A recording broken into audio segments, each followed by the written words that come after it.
যে সরকার মাত্র 1 বছর ধরে আছে সেই সরকারকে বলছো সেই সরকার এই যে হারে এভাবে দিচ্ছে না প্রত্যেকটা জিনিসের এখানে যারা এগুলা দেখেন তাদের মুখ থেকে শুনবে এখানে যাদের শক্তি থাকে তারা অপশক্তি ব্যবহার করে পড়ে এখানে সরকারের বিষয়টি নয় ইউএনও সাহেব তো এই কথা বলেছে যে কোন মহল আমরা সম্পূর্ণ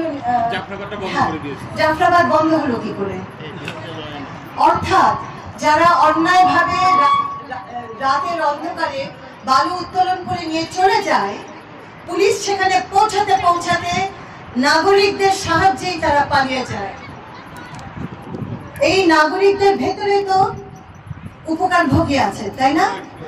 স্বার্থান্বেষী আছে তো তারা চোখের সামনে দেখতে পাচ্ছে না আমি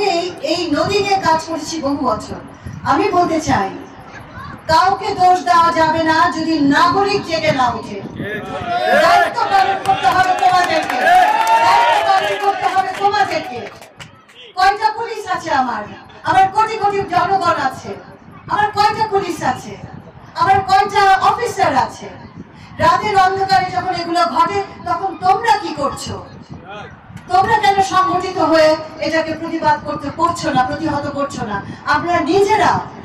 এই খবরগুলো পেয়ে পুলিশকে মোবিলাইজ করি ইউএনওকে খবর দিই এবং তারা পৌঁছাতে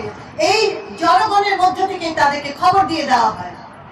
এবং তারা পালিয়ে চলে যায়